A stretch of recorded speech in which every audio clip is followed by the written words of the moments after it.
5:47 a.m. Westbridge Military Academy. While America sleeps, one man is already awake. His name is Harold Kane. He's 68 years old, makes $16 an hour, and in exactly 47 minutes, he's going to change everything these cadets think they know about respect. But first, they're going to mock him one more time. Listen to this. A group of cadets, walking down the hallway, see Harold bent over, sweeping up spilled coffee. One of them, Cadet Mason Trill, tall, confident, third-generation military, calls out with a smirk, "Hey, Colonel Broomstick, you missed a spot." The others laugh. Harold doesn't even look up, just keeps sweeping, slow, steady. That's Mason Trill, top of his class, and about to learn the hardest lesson of his life. Because the man he just insulted, he's not who Mason thinks he is. Nobody is. There are 18 million veterans in America. 18 million men and women who wore the uniform, who stood between us and chaos, who came home and became invisible. Harold Kane is one of them. Every morning, same routine. Mop the floors, empty the trash, refill the soap dispensers. The cadets walk past him like he's part of the furniture. The instructors nod but never ask questions. He's just there. But if you looked closer, you'd see something. In the way he stands at attention when the flag is raised, even though nobody's watching. In the way his hands shake slightly when a door slams too loud. In the way he pauses every single morning at the Wall of Honor, touching one name with his weathered fingers.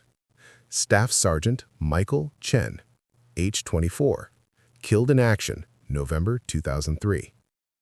You could almost hear Harold whisper to that name, "I'm still here, brother, still keeping the promise." But nobody asks about the promise. Nobody asks about the limp. Nobody asks why a man with his skills, his discipline, his precision is pushing a broom.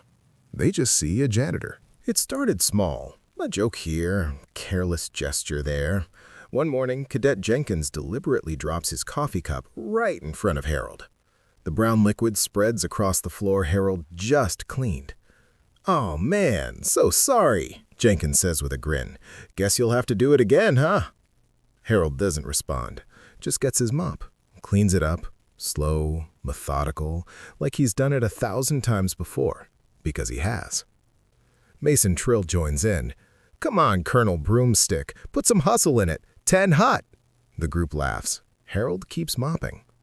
"What's wrong, old man?" Mason continues. "Can't keep up? Maybe you should retire." "Oh wait, you already did." More laughter. Harold's hand tightens on the mop handle.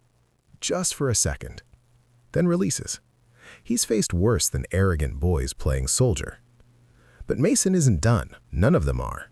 The next week, they stage an inspection, deliberately scatter trash in the hallway, make Harold clean it while they stand around with clipboards pretending to grade him. "Attention on deck!" Mason shouts, barely containing his laughter. "Janitorial inspection. Section 4 needs immediate cleanup. Move, move, move." They laugh at their own cleverness. Harold bends down, his bad legs screaming in protest, and picks up every piece. One instructor, Commander Davies, watches from a distance. He looks uncomfortable. Another instructor nearby says quietly, "Should we say something?" Davies shrugs. "It's just kids being kids. Harmless hazing." Harmless. That word sits heavy in the air, because nothing about this is harmless. Every joke chips away at something bigger than Harold's dignity. It chips away at theirs. But in 3 days, everything is about to change. In 3 days, a 4-star general is coming to speak at the Academy's Leadership Symposium. A man who knows Harold Kane by a different name. A man who owes him his life. November 17, 2003, Northern Valley, 12 miles outside Fallujah, Iraq. A joint special operations team, 30 American soldiers, had been compromised. Intelligence failure. Extraction plan collapsed. They had 6 hours before enemy forces would overrun their position. The Pentagon was drafting condolence letters. But then, a voice came over the radio. Through the static, you could hear him say, Viper Actual to Command. I'm going in. Command responded immediately. Negative, Viper Actual. Mission is scrubbed. I repeat, mission is scrubbed. The area is too hot. But the voice came back, steady and certain. Command, those are our people. I'm not leaving them. Colonel Kane, that's an order. Then court-martial me when I get back. Colonel Harold Kane, commander of Viper Unit. 12 years of service. 0 men left behind. Until that night. He took 12 men with him, volunteers, the best of the best. They inserted under cover of darkness, no air support, no backup plan. What happened over the next 11 hours is still classified, but we know this much. They reached the trapped soldiers, extracted 31 of them through 7 miles of hostile territory, held off 3 separate ambushes, and made it to the extraction point with 15 minutes to spare. But they left 7 behind. 7 names Harold Kane sees every time he closes his eyes. Through the chaos, you could hear Harold's voice over the radio breaking. "I've got wounded. I need another bird. I've got men down." Among the men he saved that night was a young lieutenant, 26 years old, first deployment. Shrapnel in his leg, blood loss putting him in and out of consciousness. His name was Thomas Reeve. Barely conscious, Reeve whispered, "Leave me. Save yourself." Harold's response was immediate. "Not a chance, son. Nobody gets left behind. You hear me? Nobody." Harold carried him 3 miles through enemy fire, refused to let go even when his own injuries nearly dropped him. They made it out, but Harold was never the same. After Operation Iron Echo, Harold Kane became a legend. The Pentagon wanted to promote him, give him a desk, make him a general, put him on recruiting posters. He said no to everything. A military official tried to convince him, "Colonel, you're a hero. Your country wants to honor you." Harold's response was simple. "My country can honor the 7 men who didn't come home. I was just doing my job." He took early retirement, disappeared from the military community. Most people assumed he'd gone to work for a defense contractor or maybe took a quiet government consulting job. Nobody expected him to become a janitor. But Harold had his reasons. See, when you've commanded men in combat, when you've held dying soldiers and promised their mothers you'd bring them home, when you failed that promise 7 times, you don't want glory, you don't want attention, you want penance. Sometimes, late at night, alone in the supply closet, Harold sits on an old bucket and puts his head in his hands. You can almost hear him talking to the ghosts. "I told Chen's mother I'd keep him safe. I told Rodriguez's wife he'd be home for his daughter's birthday. I told all of them." The medals sit in a shoebox in his apartment. The commendations yellow in a drawer.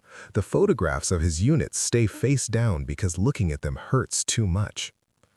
Harold Kane chose Westbridge Academy for one reason: to stay close to the military world without being consumed by it again, to serve in silence, to remember, to honor the ghosts. But ghosts have a way of catching up with you, and tomorrow, one of the men Harold saved 20 years ago is walking through those doors. General Thomas Reeve, 4 stars, architect of modern counterinsurgency tactics, legend in his own right. And he's coming to find the man who gave him a second chance at life. The day arrives. The Grand Assembly Hall at Westbridge Academy has never looked better. Every floor polished, every flag positioned perfectly, every cadet in their finest dress uniform. This is the biggest day of their year, a chance to hear from greatness, to be inspired, to imagine their own futures written in stars and ribbons. Harold finished cleaning the hall at 4 a.m. Now he's in the back corner, emptying one last trash can as the cadets file in. Nobody sees him. They never do. Mason and his friends take their seats, excited. You can hear them talking. "Can you believe we're about to hear from General Reeve? The General Reeve? This is legendary." Another cadet chimes in. "My dad served under him in Afghanistan. Said he's the real deal." Mason responds confidently, "Man, if I could have half his career, I'd die happy." The room fills, hundreds of cadets, dozens of instructors, senior officers, media cameras. Everyone who's anyone in military education is here. And then the doors open. The announcer's voice booms, "Ladies and gentlemen, please rise for 4-star General Thomas Reeve." The room explodes to attention. Every cadet snaps into perfect posture. Every hand raises in salute. General Thomas Reeve enters. He's exactly what you'd expect. Tall, broad-shouldered, uniform immaculate. 4 stars gleaming on his shoulders, ribbons covering his chest, each one representing a story of courage, sacrifice, leadership. He walks down the center aisle, but then something strange happens. He doesn't stop at the podium. He walks past it, past the stage, past the row of seated officers waiting to shake his hand. He keeps walking, toward the back, toward the corner, toward Harold Kane. Confusion ripples through the crowd, whispers, instructors exchange glances. Even the brass on stage lean forward, uncertain. Mason watches, frowning, and whispers, "Where's he going?" General Reeve stops 3 feet from Harold Kane. The old janitor, caught mid-motion with a trash bag, slowly looks up. Their eyes meet, and in that moment, 20 years collapse into a single breath. Then, General Thomas Reeve, 4-star general, commander of thousands, legend of modern warfare, raises his hand in a perfect, crisp, formal military salute to the janitor. And he says, just loud enough for the entire room to hear, "Sir, it's an honor to finally meet you in person." The word hangs in the air like a thunderclap. Sir. Not Mr., not hello. Sir. The entire room holds its breath, and slowly, with the same precision he once used to command soldiers in combat, Harold Kane raises his weathered hand and returns the salute. General Reeve holds the salute for 5 full seconds, then lowers his hand and turns to face the stunned assembly. His voice is calm, but carries absolute authority. "Before I begin my remarks," he says, "there's someone here who deserves far more recognition than I could ever claim." You could hear a pin drop. This man led soldiers into battle while most of you were still learning your ABCs. He commanded special operations that saved hundreds of lives. He made decisions in seconds that would haunt most people for lifetimes. You know him as the janitor. I knew him as my commanding officer, the man who saved my life. Gasps echo through the hall. Heads turn. Cadets lean forward, suddenly desperate to see the man they'd walked past every day. Mason's face goes pale, and you can almost hear him whisper in horror, "No, no way." General Reeve continues. November 17th, 2003, Operation Iron Echo. Most of that mission is still classified, but I can tell you this. 31 of us were trapped behind enemy lines. Command said extraction was impossible, said we were already gone. Colonel Harold Kane said otherwise. His voice strengthens with each word. He came for us, through 7 miles of hell, under fire, outnumbered 10 to 1. He brought out 31 soldiers who'd been written off as casualties. I was one of them. The general's voice cracks slightly. I was 26 years old, shrapnel in my leg, losing blood fast. I told him to leave me, to save himself. He looked me in the eye and said, "Nobody gets left behind." Then he carried me 3 miles on his back. Silence, complete and total silence. Colonel Harold Kane received the Silver Star for that mission, could have received the Medal of Honor if it hadn't been classified, could have made general, could have had any post he wanted. Instead, he retired, disappeared, and when I finally tracked him down last month, I found out he was here, working as a janitor, walking these halls every day, cleaning up after the next generation of soldiers. General Reeve pauses, letting that sink in. And you know what the truly remarkable thing is? Not one of you saw him. The words land like physical blows. Cadets who laughed last week now sit rigid, faces pale. Mason Trill looks like he might be sick. Colonel Kane isn't in your textbooks. His missions are still sealed. The men he saved went on to lead battles, raise families, serve this nation for decades more. All because this man you walked past without a second glance, decided that no soldier gets left behind. Then General Reeve turns to Harold. "Sir, would you say a few words?" Harold hesitates. For a long moment he just stands there, this old man in a gray uniform, broom still in hand. Then slowly he steps forward. Harold Kane doesn't take the podium, doesn't ask for a microphone, just stands in his gray uniform and speaks in a voice that carries more weight than thunder. "I'm not here to be honored," he begins. "I'm here for the ones who never came home." His voice is quiet, but cuts through the silence like a blade. Leadership isn't about shouting the loudest or marching the straightest. It's about shouldering responsibility when no one's watching. It's about looking into chaos and choosing courage anyway. You wear these uniforms with pride, and you should, but understand this: rank doesn't make you worthy. Actions do. Sacrifice does. Humility does. He pauses, eyes scanning the young faces before him. "In my unit, we had a rule. No one eats until everyone's safe. No one sleeps until the perimeter's secure." That wasn't written in any manual, it came from respect. And I lost good men following that rule. 7 names I carry every single day. Men whose families waited for them to come home. Men who died because my decisions, my tactics weren't good enough. His voice falters, just for a moment.